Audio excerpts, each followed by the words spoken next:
welcome to another episode of Rainbow Popcorn. We are 2 out of 3 brothers doing pop culture through a rainbow lens. Hello, Brett. Hello, Lee. Should have taken a deeper breath. I didn't quite get through the intro. How are you? Good, how are you? Good. I just want to start straight off the bat. You've written a note, Yep. and I'm really worried for you. One of the notes you've written on here is getting hit by cars. Yeah. I have not gotten Are you okay? I have not gotten hit by a car. Okay. Good thank to you know. I for feel like I should have asking that. known that if that happened for real. Yes. No, I didn't. But I want to have a little bit of a rant. Here we go. We're starting with a rant. I don't know Sorry, about a rant listeners. or a complaint or a point of discussion. Point of order, yep. I don't think I have seen recently. No, actually, I'm going to reword that. I have seen quite recently a few moments in TV or film where people get hit by cars very unbelievably. Okay. So we did Mean Girls last year. Fuck, I did it again.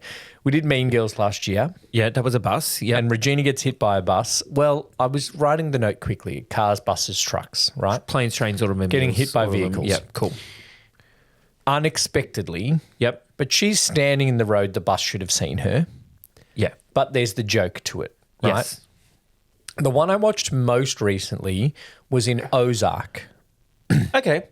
And the real estate agent's mum walks into the middle of the road and the truck just full speeds through her. Like Yeah. it would have seen her. Okay.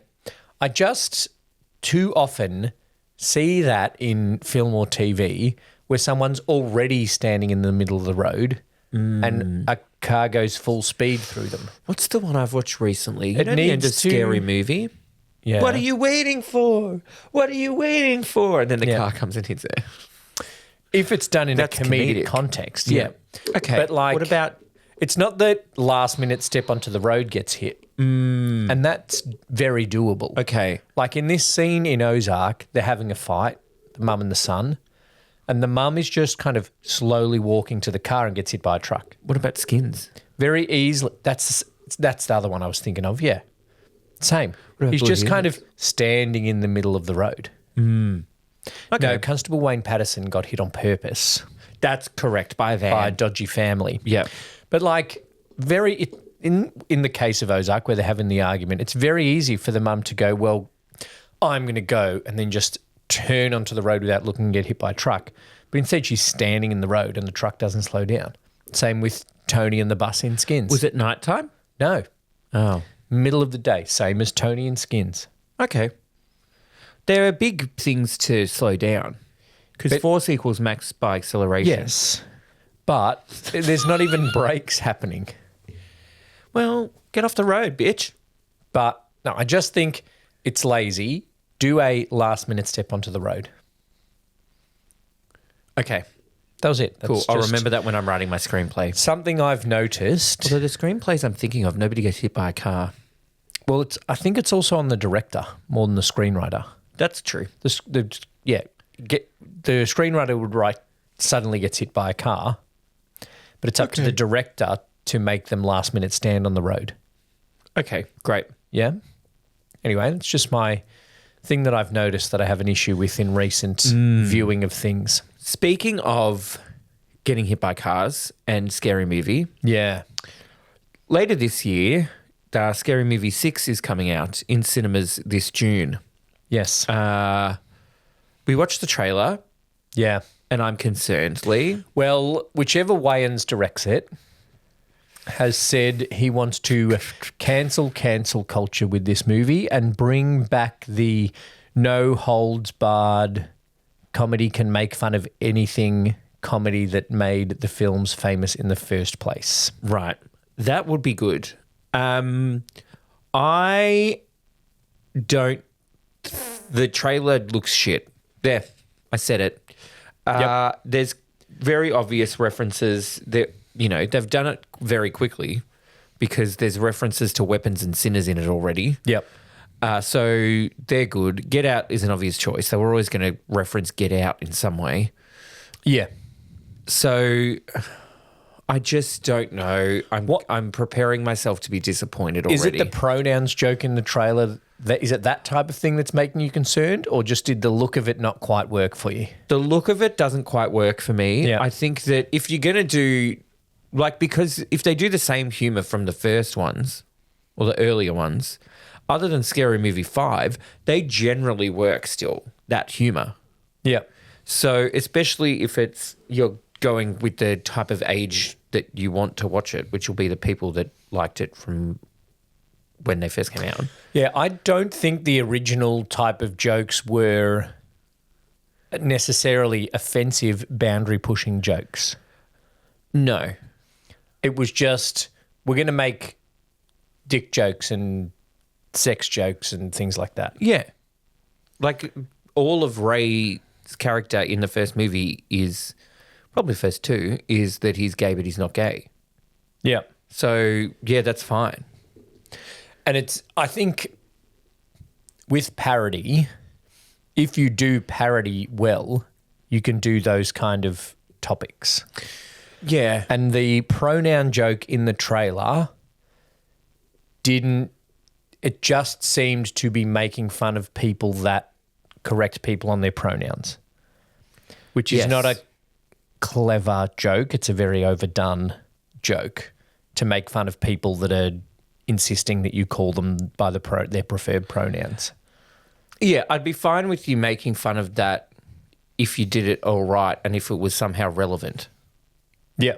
But it didn't look relevant. It just looked like, oh, we have to make a joke about this, just chuck it in here. Yeah. Obviously, that's from the 30-second trailer or whatever we watched. But there was nothing I watched in the trailer that I was going to be like, oh, yes, okay, good. They're making fun of that. Yay. Yeah, not much in the trailer indicated any kind of storyline either. No, so you couldn't tell. And they have not even loosely, they have had storylines. Yeah, so, they've had a main horror movie that they take the piss out of. Yep. And then put in other references around it. So, like, one is I Know What You Did Last Summer / Scream. Yep. 2 is The Exorcist / Something in a House. Anyway, 3 is Signs. 4 is War of the Worlds. 5, I think, is Paranormal Activity. I haven't watched that one much. Oh, yeah. So I don't know what 6... I feel like 6 is going to be the Halloween reboot by the fact that they're going back to Cindy. That makes sense. Going back to Jamie Lee Curtis. So she's going to be Jamie Lee Curtis. Yep. Because she's the final girl. Yeah. Yeah. Yep. Okay. Cool.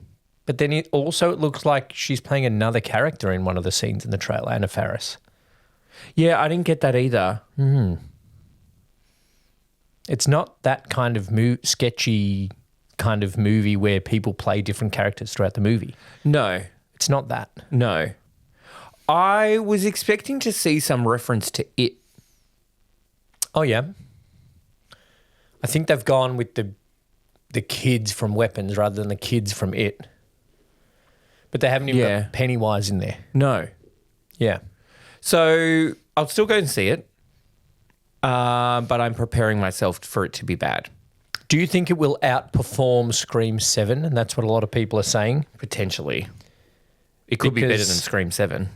People didn't expect Scream 7 to do any kind of numbers, and it has. It's done quite well at the box office.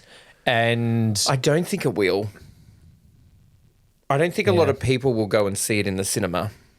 I think there'll be a bit of waiting for streaming. Yes. Yeah. Especially when you release it in June.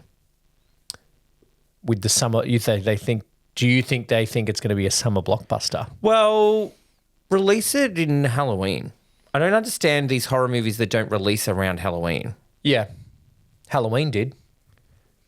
There you go. Not in Australia. But there are 2 big movies coming in the middle of the year. The new Avengers one and Dune 3. Yeah. Yep. June's Day. That's what it's June's called. Day. Like Barbenheimer, Glitterkid. Oh, yes. Avenger Doomsday. Yeah. Dunes Day. June's Day. Mm-hmm. Bloody Robert Downey Jr. coming back, unfortunately. I don't think that's good. Anyway, not for me to say. I'm not going to argue with Bob Iger and the Disney team. That will not end well for you. No, and not end well for our bank account. No. A thing that I watched recently, because there is a season 3 coming and it's Australian and it's got some queers in it, is Heartbreak High. I've gone right back to 1994. Awesome. Watching it right through. Amazing. I'm not. I'm watching You're not, because there's no quiz in that one. No. I'm watching the recent Netflix one of it. I watched one episode of it when I think potentially shortly after it first came out, and I thought it was good, but I never kept with it, so I might pick it up again as well. I think it's good. I Know What You Did Last Summer TV show that I tried to watch, one of the criticisms I had of that was that everyone's kind of pansexual in it. Right. And I'm getting a bit of that vibe from Heartbreak High. Uh-huh. But I've kind of changed my tune on that a little bit in that it's kind of an idealistic writing. Okay. That, the season starts with the incest map, which is the two main girls have drawn a map on this abandoned wall in the school of everybody who's hooked up with everybody. Yep. And I think that kind of lends itself to this idea of the kids and the society in which it's set is generally being a very sex positive one. Yep. Which means that the kind of straight guy getting a wristy from the non-binary student is an okay thing that people are okay with. And in that the universe. character that kind of presents a little more straight at the start suddenly likes this girl and that's all okay. And so it's a very sexually open and sexuality fluid group of students, which I'm okay with. Yep. I think what I didn't like about it in I Know What You Did Last Summer was they were just using it to create extra drama by making it anybody could be in love or could hook up with or could care for another character that might die. Oh, right. Okay, cool. Rather than the sexuality making a point, as I feel like it is in Heartbreak High. Right. Cool. It's good. I think the acting is very good. Yeah, I've heard good things about it. The principal is funny. Mm-hmm. The girl definitely would have been suspended for the map, the incest map, but it's like, come late tomorrow and you're getting expelled. Like, no, she would have gotten at least a detention. Yeah. Go Probably pick a up suspension. rubbish. Yeah, at least pick up rubbish at recess. Yeah, but none of that. But that's okay. That would have been fun to do a pick up rubbish at recess. That's quite an Australian thing. Yeah. That would have been good to reference that. And it is, they don't shy away from the Australian-ness. Great. But it's made for an Australian audience. Obviously, it's not made for a bigger audience. What was one thing? In an episode I just watched today, there was a thing where they said something really Australian. I'm like, oh, yeah, that's good. I get it. Cool. I can't remember what it is. That's great. But it was there. Awesome. Speaking of things that are really Australian. Yep. That's an actual segue. I have just returned home recently from the Swan Hill Food and Wine Festival. Lovely. Up on the Murray. And it is quite a foodie region.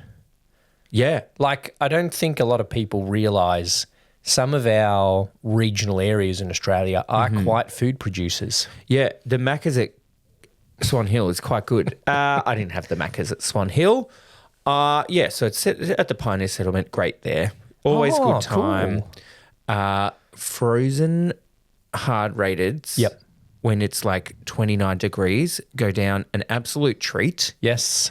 On the river. The gigantic 800 ml limoncello margarita didn't go down as well. 800 mils. Because it was frozen at the start, but then because it takes so long to drink, then it's just liquid and it got a bit warm, and also I didn't really enjoy it, but I was determined to get through it. And also it would have been just the lemon that thaws first, and then you would have been left with the alcohol at the end. It was a struggle to get through my giant martini glass of that, but I did it. Well done. I'm no quitter. And it was not cheap, so I was not going to waste it. What else did you go up there for? I went to see my friend. Yes. So there was music at the festival as well. Yep. Killing Heidi was the main attraction. I thought that's on the what main you were going to say. stage. Speaking of something very Australian. Well, yeah. Killing Heidi are a getting there. very Australian 2000s rock band. Yes. So, disclosure, Yep. only know 2 of their songs, as probably most Australians 90% of the crowd. So they opened with one and closed with the other. They So in opened between- with Mascara and Yes. ended with Weir. That is correct. Just guess that. Yeah. So it was actually really good. They're a very entertaining band. They were having a great time. Ella Hooper was like having the time of her life. It was almost like the first concert she'd ever done or something. It was like, wow, you guys are great. I saw her a couple of years ago at One Electric Day, and she was just like that. She was just like, and I think she even said, she's like, fuck it, I'm 41 and I get to still sing these songs and do these concerts, so I'm just going to have fucking fun up here. Come with me. Yeah. So they were really good. There are other songs that I didn't really know were very good. They perform them really well. Yep. There was, so other than seeing them live, she can sing. Yeah. Her voice is insane. Yep. And she makes it look really easy, which is annoying. And there was one thing, she got up there and she's like, we love wine, and we've got to perform, so I can't wait to, after this, to join you and have a wine. And then somebody in the audience had a bottle of wine. Yeah. It was open, so she just gave it to her. And then she had a chug out of the bottle. I'm like, thank you. Fuck, you wouldn't get this anywhere else.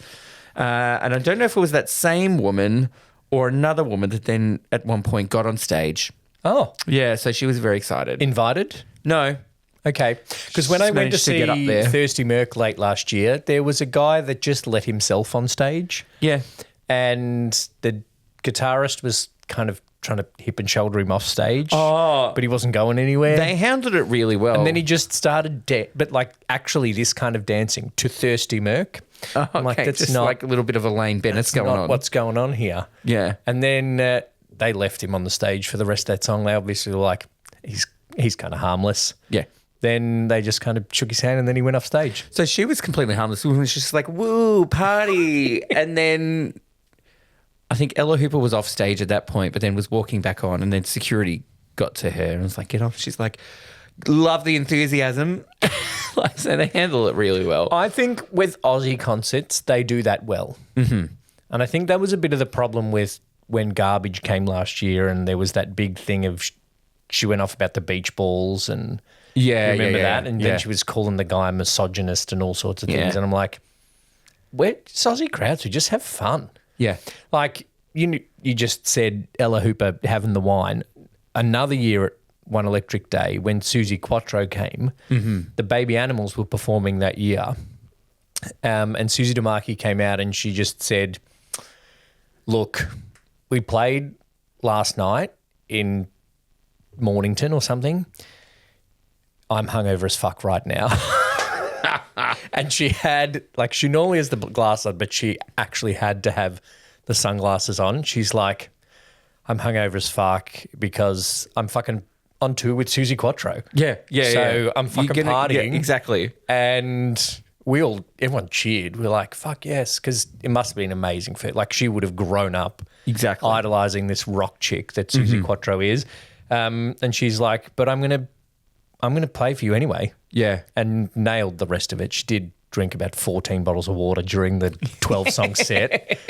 But she got through and the crowd helped her through because I think Aussie crowds, they just are on board. Yeah. She was so funny. It was like... But they don't tolerate dickheads No. on stage. So they didn't finish with Weird. They came back and did an encore. Yeah. And then I was with one of my friends. I'm like, I could not tell you another song. So they did Never Tear Us Apart. Oh, cool. And I was like, oh, okay, this is good. So they were very good. I'd see them live again as part of, not just them maybe, as part of a thing. You know what I mean? The one gig I missed during COVID was at the Croxton Band Room, which is a great venue in Brunswick, I think, or Fitzroy. It was a double of Killing Heidi that Shane loves and Baby Animals that I love. Right. It was those two together. And we're like, fucking perfect. Yeah. June 2020, bought the tickets 8 months before. Yeah. Cancelled. Yep.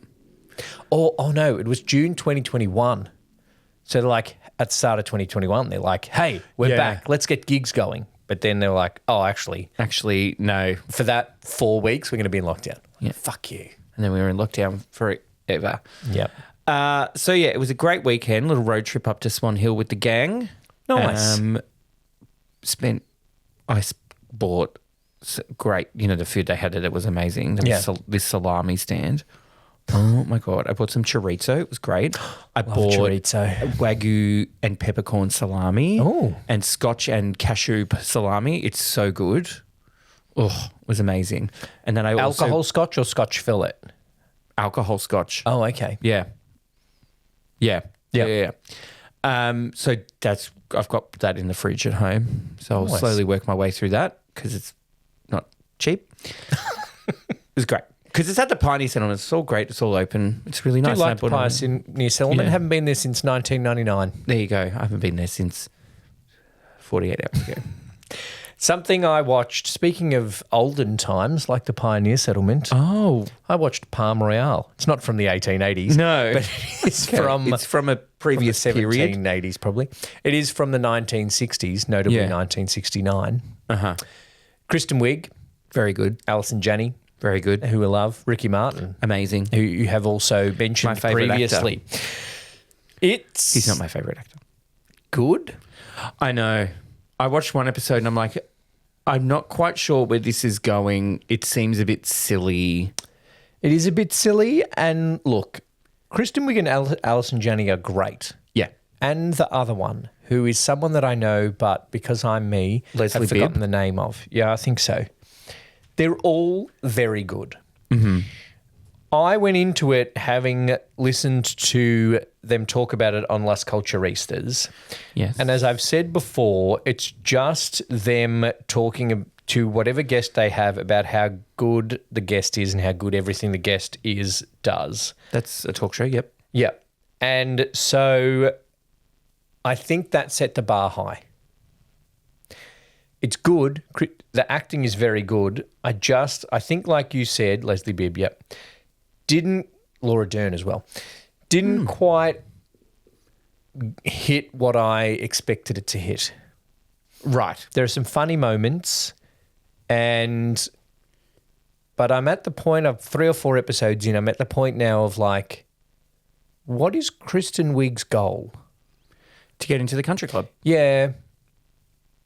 Yeah, but anyway, I don't think I'm understanding fully the series arc yet. Okay. How many episodes have you watched?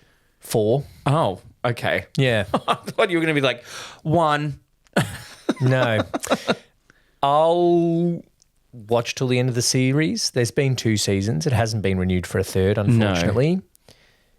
I think anything that gives Kristen Wiig another chance to do Kristen Wiig stuff's great. Yep.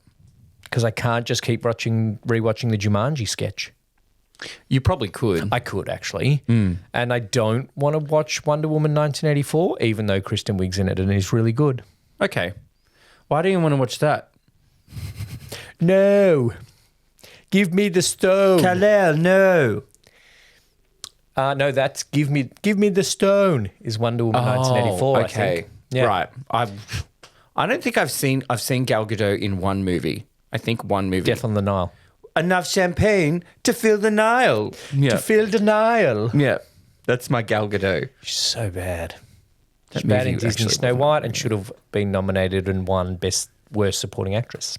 Gosh, imagine how bad the other ones are then. Oh. Do you want to talk about the other show you've watched? Oh, speaking of bad people. Oh.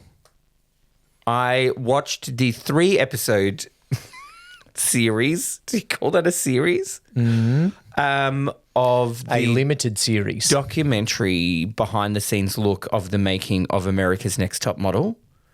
How many seasons of Next Top Model were there? There are a few. 24. Oh, my God. They're not seasons, Lee. They're cycles. Oh, God. Because they do every 6 months. I don't know. I still don't know why they call it a cycle. Might be a modelling term. Yeah, but anyway. It is very interesting how they talk about it. It makes Tyra Banks look like a terrible person who has zero empathy. Well, I haven't watched any of Next Top Model, and I feel like that would have been the point of the documentary no matter what. But it gives the other 3 main judges Nigel, Miss J and Jay Alexander plenty of opportunity to talk about how they were like, they give them the opportunity to say like, I knew when we were doing this kind of shoot that it was bad idea. I'm like, well, you were making people change races. Yeah. You were pretty much doing blackface for half the cast in this shoot. Oof. And it's not like it was not that long ago. Yeah. So they were like, I knew when we were doing this that this was probably a bad idea. I'm like, okay, but then Tyra Banks, they talk to her that they don't, it's like they didn't give her the opportunity to show any remorse for it. Oh, okay. But even when they did kind of do a bit of it, because one of the main things they talk about is that iconic moment where she yells at that girl, you know? Yeah. Yep. Yeah. We were all rooting for you and that kind of thing. And she said that was, that's probably my toughest moment of the show. But then apparently there was even worse stuff that she said to her that didn't make the air. Oh, God. That was, oh, my God. And there was some really deep stuff in there that you're like, oh, like early on, I'm like, I did not remember this happening. I probably didn't watch season 2, cycle 2. Sorry. Cycle 2, yep. But I feel like it's given these others a chance to kind of make a bit of a comeback, and it's made Tyra Banks look really bad. Do you think they're trying to reboot the format? Yes. Okay. I think they want to So do... stay tuned. I feel like Tyra Banks agreed to do it because she wants to do another season, and the others agreed to it because they're not relevant anymore. Yeah. Whereas Tyra Banks is still somewhat relevant. Like, sure, she lives here now and owns an ice cream shop. Oh, yeah.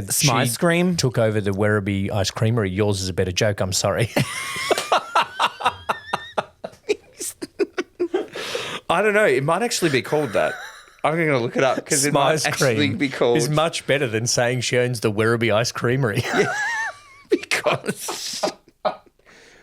Yeah, so I'm think sorry if you workshopped that at home and bought it, and I just went completely over it. Oh, it's called Smize and Dream. That's terrible. Smize Cream. Smize Creamery. Oh, is an ice cream brand with a flagship store in Sydney. The brand is known for premium inventive flavours and its controversial hot ice cream or hot Smize cream. God, that's really bad. Oh, we should have gone there when we were in Sydney. Oh, yeah. Damn. The crew that we were in Sydney with would not have been on board with going to Tyra Banks ice cream shop, I have a feeling. If Tyra Banks was there, maybe a couple of them would have known who she was. A couple of them might have known who she was. Yes. Or we'd said, a supermodel runs this, maybe they would have got on board. Yeah. Sorry to any of them that are listening. No. There might be Potentially one. Potentially one. Shout out, you know who you are. Yeah. So I think that it was very interesting. Look, I thought it could have gone on for longer because I feel like they spent half of one episode talking about... 3 is short, even for a limited series. Yeah, talking about an incident of unconsensualness. And then they talked half an episode about, we were all rooting for you. I've never yelled at a girl like this. Yep. And then they talked a bit about kind of the most problematic stuff.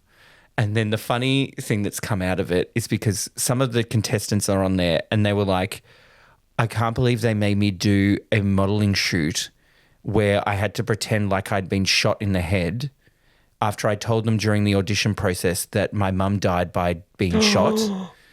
And so now there's all these memes of like, I told Tyra Banks that my mum died from falling down the stairs, so now I have to do a modelling shoot of me on the stairs. There's so many funny ones.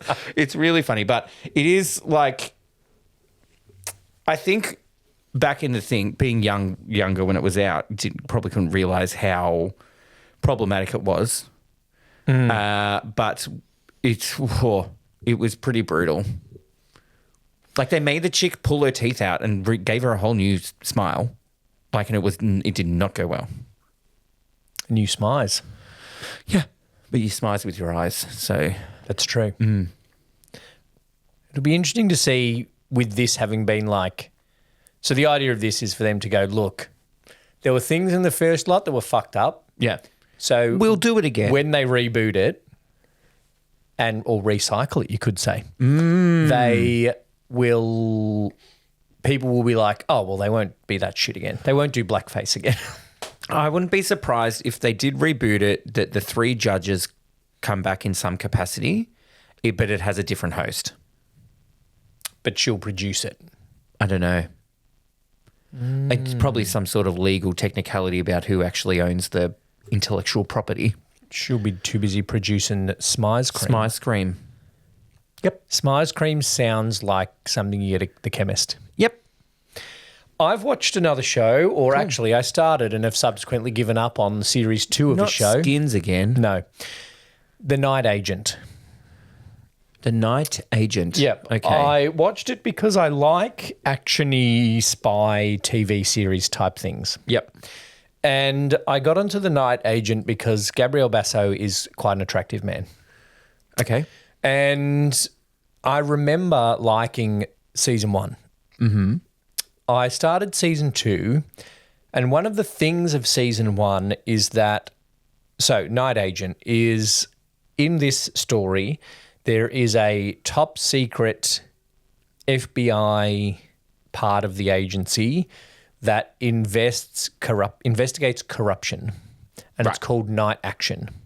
Okay. And there is a guy or an agent that answers the phone in the basement of FBI headquarters for the Night Action agents who need assistance.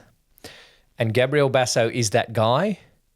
And then, because it's corruption, nobody but him can be trusted. So he goes and does this full investigation and fighting thing and saves the president's life. Spoiler alert. But it's a TV show. Of course, the president doesn't die. And in that investigation in season 1, a civilian gets all tangled up in it. Mm-hmm. Of course, they fall in love.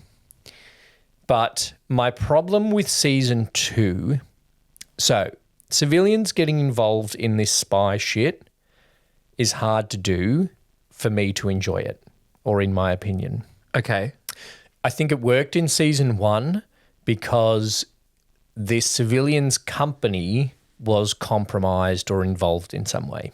Mm-hmm. So it made sense for her to be there. Right. But I think for some continuity and some joining of season 1 to season 2, she's caught in the thick of it again, only because, Peter's, I know, undercover, but I'm worried about him, so I'm going to go and find him. Yeah, right. And now she's in it.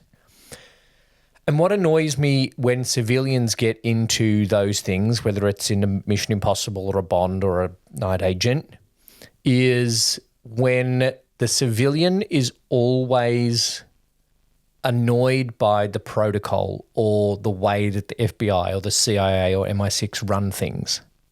Yeah. So in this moment, and it's a little bit topical, the season 2 came out a couple of years ago, season 3 comes out this year, but season 2 involves Iran. And this woman who works for the Iranian embassy wants to get her family out of Iran. Mm-hmm. And so she's selling state secrets. Oh, okay. But when she comes to this meeting with the agents, she doesn't have the secrets. But the civilian woman is there for reasons, which also she shouldn't be there. Yep. And then she doesn't have the secrets, so the agents go, well, we're not getting your family out. And then the Iranian woman leaves and the civilian goes, how can you say that? Her family is stuck in Iran. And they're like, this is how the FBI and the CIA operate. Yeah. This is the deal. You are a computer programmer. You don't get it. This ain't your world, love. You shouldn't be here. Yeah. Because also the director of the FBI has already told you 3 times to go home. Yes. So I stopped after 4 episodes. Oh, okay. And unlike last week or the week before, I talked about falling asleep for half an hour of the weekend's movie, Hurry Up Tomorrow. I fell asleep through most of an episode of The Night Agent and just kind of picked it up where I left off. Yeah, that's what I do with that show, Didn't feel 911. like I missed much. Yeah. Which is not a good commentary on the series. So I'm not going to finish season 2 and I'm not going to watch season 3 of The Night Agent. Yeah. I started watching a new show. Yep. And It's a Ryan Murphy show. Oh, is it The Substance? The Beauty, yeah. Yeah. Ryan, take a breath and just work out what you're doing before you start doing something. I feel like he just goes, I need a new show. Here's a show, bang. Yeah. Like there's so much stuff and they're getting bad. Like Ryan Murphy was peak television at one point when he was doing like Glee, and then he did American Horror Story, and then he was doing those like American crime stories like O.J. Simpson and Versace. Yep. Now it feels like he's kind of making things happen quickly and they're not good. I think that is streaming. Well, I feel like maybe, but what's this on? I think it's Hulu. Which is a streaming. Yeah, so I don't know. I've watched one episode. The start was terrible because Bella Hadid was trying to act and it was awful. Like probably worse than Kim Kardashian's in that other show that Ryan Murphy tried to do. Oh, where she's with the a female lawyer? lawyers. Yeah. And she wears terrible outfits. And it's very clearly a commentary on like beauty standards and stuff, and it'll probably get more interesting as it goes. But I don't know. Yeah. I'll maybe give it one more episode and see what happens. Does Ben Platt play someone who gets beautified? Haven't seen him yet. I think he does. Okay. And I think one of the things is that it's old people wanting to make hotter, younger versions of themselves. I think it's seems to be a social commentary on like weight loss drugs. Okay. From what I've seen. Or just generally that, as well as cosmetic procedures and beauty standards. Okay. Mainly for men so far. It seems. He probably was like, if we do it with women, people are going to compare it to The Substance. Yeah. Which people are doing anyway. Yeah, so Evan Peters is in it. Yep. Haven't seen Sarah Paulson yet, so we'll see. The Substance is another movie that was in the Scary Movie 6 trailer. Yeah, so it'll be interesting to see how they do with that. Yeah. We watched a couple of trailers. Let's only talk about one of them because I also feel like the other trailer we watched for Jimpa, by the time this comes out, we might have seen the movie. Potentially. Because this, It's Dorothy. It's Dorothy is a documentary. So my first researching of the documentary was it's talking about how Dorothy Gale, made famous by Judy Garland, from The Wizard of Oz, became a gay slang Friends of Dorothy identifier thing. Then we watched the trailer and it didn't mention a gay man once. No, it didn't. No. It showed drag queens dressed up like the Wizard of Oz. Yes, or Dorothy. So this is what it says on the Tribeca Film website, the festival, where it, I think, premiered. Since her first adventure 125 years ago in L. Frank Baum's classic The Wonderful Wizard of Oz, Dorothy Gale has been on countless more adventures, becoming a foundational touch point of American culture whose legacy lives on today. This joyous essay film is an exciting adventure in its own right, expertly weaving together the story of Oz, the influence of Dorothy's first iconic portrayal, Judy Garland, and the countless iterations that followed. Tribeca alum Jeffrey McHale returns to the festival with a film that is mesmerising in its construction. Thoughtful and insightful, It's Dorothy enlists a chorus of cultural icons, unforgettable music, and a magical remix of archival and cinematic art to showcase how the story of Dorothy Gale has long served and continues to be a beacon for those who are often overlooked. That was one whole sentence. Well, I think the trailer Beautifully kind rendered, of showed this documentary lives up to its namesake in an engaging manner. Farida Gbandamossi wrote that. Sorry for mispronouncing your name. I think the trailer showed that. Yes. I think that potentially, maybe. Well, it's hard to know you how were much putting of it. too much of a rainbow lens on the research that you did. Yeah, potentially. And I'm sure that comes up in how queer. I think it would have to. How queer of an icon The Wizard of Oz is. And the return And to Judy Oz. Garland. Like, it was Yeah. movie one that we reviewed. And it seemed from the trailer that they talked to her. Yeah. Yeah. We could hopefully be doing a movie review podcast for the next 20 years, and someone someday is going to go back to March 2021 and find our review of the first movie we ever reviewed, go, why did they start with Return to Oz? I mean, I don't know. But also, why not? I mean, it's an iconic movie that traumatized a whole generation. Yeah. So why not? And I'm glad it is getting a mention as well as The Wiz and presumably Wicked. Muppet Wizard of Oz, that you didn't know existed. I did not even know existed, and I'm going to go and download now. Yeah. I think it's going to be a very good documentary. It's coming out streaming late this month internationally. There's no kind of streaming set for Australia yet, although ChatGPT suggests that we should keep an eye on SBS On Demand. Or the Melbourne Queer Film Festival when it comes. Yeah, good. So I'm sure it will get a run there, as it's been run at festivals elsewhere so far, but its streaming release will be soon around the world, and then we'll see where it gets in Australia. Great. So that's something that we're going to watch shortly. Yeah. I think it will be good. Yeah. So I think it's an iconic story. Probably timed it well considering, Wicked and stuff. Yeah, I think it's good, and 125 years of the book. Yeah. Something else that I'm looking forward to as well in watching It's Dorothy is watching some films with a live audience that we're going to do soon, and you can check the info out at the link in the episode description, or follow us on the socials and we'll do some more promotion there. But I'm looking forward to doing that. Maybe we'll do Return from Oz. Return to Oz as a screening live. Ooh, trauma. I think that'd be great, actually. Yeah, let's add that to the short list. I'd love to do that with live commentary.